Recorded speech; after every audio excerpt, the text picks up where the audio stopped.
Yo, what's going on, guys? It's your boy. Welcome back to another video. Today's video is going to be a little different, and when I say it's a little different, it's actually kind of an announcement video. So I am officially starting a new video series on my channel. I decided a couple weeks ago that there was this cooking challenge that I did that I was like, this is kind of fun. I might make this a regular thing. So I'm going to start making budget-based meals, and what that means is they're just going to be meals that are easy to make on a budget, and will serve 4 to 6 people, give or take. So my first episode of it is actually dropping today after this video, and you guys are probably like, whoa, Blake, you're posting 2 videos in one day. I know, it's because I kind of feel bad making an announcement video be my video of the day when I'm posting 1 video a day, and that's my goal for YouTube this year, is to post 1 video a day. So I kind of would feel very cheap if me just making this video announcing the channel, what the new video series on the channel. But here's the thing, those of you guys who know my channel and have been here with me for at least a couple months know I announced another series that I was planning on making soon, and I've yet to make a video of that. And before people get onto me and are like, oh my god, Blake, stop announcing series and just start actually doing them.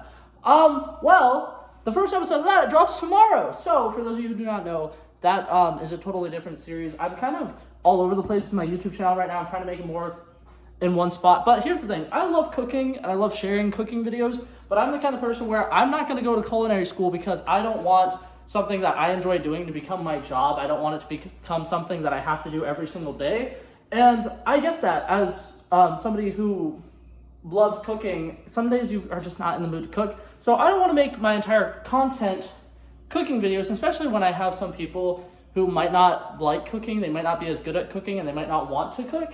So I don't want all my content to just be angled towards one group of people, and I want my content to be, going every which way. So my main 2 things that I do on my channel, for those of you who do not know, those of you who are new to my channel, is I talk about movies. Eventually I'm going to get to TV shows, but I talk about movies, and then I also do cooking videos, and then random drive with me videos, stuff like that. But for cooking, I really wanted to make it kind of more of a steady thing. I don't want it to just be like oh, here's a cooking video, and then next week I post another cooking video, and then randomly I don't post a cooking video for a month or something. I want it to be more consistent, so I personally am planning on making a cooking video every single week. At the moment, I'm planning on making it every Wednesday. I want to make a cooking video for Wednesdays.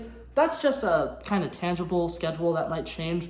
But for this specific series, the Budget Beast Meals, I might change it. I don't know what I'm calling it yet. But Meals on a Budget is what I'm going for. And I want to establish some rules because I made one of these videos a couple weeks ago, and I struggled a little bit because seasonings are expensive, and in my opinion, there are certain seasonings you should already have, but I wanted to include it in the budget because I think it's not fair to be like, hey, here's how you make this meal that's only $10, and then not include a bunch of seasonings or whatever, and some people might not already have those seasonings. So today I am making the exception list for this entire series. I'm having an exception of things that are things that I think should be household items, and if you have it in your house or whatever, it's not going to come towards the budget anyways. But I'm going to make a little list of those, and then I'm going to explain why certain items are on this list and why certain items are not on this list. So I'm going to actually go ahead and stop the video here and grab all the special ingredients I'm talking about.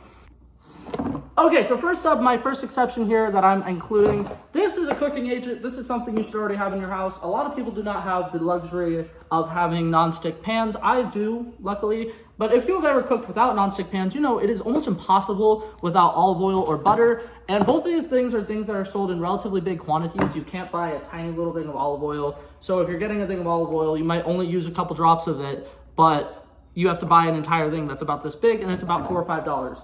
That killed my budget the last video I made. I think I got literally the cheapest thing of olive oil I can find, and it was still $3. Another one is butter. Here's the thing. I'm not going to say, oh, I'm just going to make this not count towards the budget. But what I'm going to say is if I don't use more than half of a bottle or like more than a quarter of the bottle, I'm not going to include it towards the budget because it's something you should already have in your house. Same thing with butter. It's going to be the same rule. If I don't use a quarter of the stick of butter, I'm not adding it to the list. I'm not going out and buying butter for only using a quarter of it. Now, that being said, if I at some point decide to make some buttery recipe that calls for more than half a stick of butter, I'll go out and buy a little 2-pack of butter and include that in the budget. But both of these things are kind of essential for cooking, so I decided I'm not going to include these in the budget anymore. Okay? Okay, now starting with another thing of essentials, I'm going to go ahead and list these off. This is one of the stereotypical groceries everybody should have in their house at all times. Milk, a loaf of bread, eggs. Am I saying that if I use like 7 or 6 pieces of bread, I'm not going to count towards the budget? Absolutely not. But if I need 1 piece of bread because I'm making like toast or something, I'm going to use it and I'm not going to add it to the budget because, once again, you can't buy that individually. Now, that being said, like my last video, I used an entire loaf of Italian bread. I will go out and buy that ingredient if if I need a big amount of it. Same thing with milk. This one I'm going to do, if I ever have to use more than a 1/4 cup of milk, that's not a lot of milk. But if I ever have to use a 1/4 cup of milk or more, I'm adding it to the budget. And then with eggs, I'm giving myself a 2-egg rule. Because the smallest package of eggs you can buy is a 6-pack of eggs, and the Walmart that I actually live by typically doesn't actually have them in stock. So I'd have to buy a full 12-pack of eggs. And that's a lot of money. I don't know if you guys know this. Eggs right now are currently about like 50 cents per egg. And since you can't buy them in individual packs or 2-packs, I don't want to have to count it if I am not using that much. So I have a 2-egg rule, 1/4 cup of milk rule, 2 slices of bread rule. Okay? Now we're going to get to the seasonings. This should be the last part. Okay, last but not least, I said I'm going to save the seasonings for last. There are 5 essential seasonings. I might not have counted that right. Salt and pepper. Garlic powder is very, very important. If you do not have garlic powder, you can literally buy a little pack of garlic powder for $1. You should have garlic powder in your house at all times, I feel. Now I have 2 more. Chili powder and paprika. Very, very important. If you ever want to add any form of spice to something, those are typically the spices you would need. And then these last 3, I got 3 here. I'm combining these all as one because these are all Italian seasonings. And if you can't afford to go out and buy these individually, you can buy just regular Italian seasoning and it'll do basically the same thing. But oregano, basil, parsley, those are the 8 essential seasonings that I think everybody should have. Like I said, though, these you could easily substitute Italian seasoning and not need to buy all 3 of them.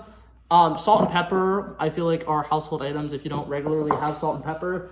I'm not going to say I'm a little concerned for you, but I am a little concerned for you. And then paprika, anytime you ever make chicken, paprika goes in it. It doesn't matter if you're making fried chicken. It doesn't matter if you're making chicken nuggets, chicken wings. It doesn't matter if you are making a rotisserie chicken. Paprika is very, very important for any chicken ingredient. Garlic is important for flavor. If you don't like garlic, I'm not going to say I'm going to have beef with you, but I might need to make you garlic knots one day because...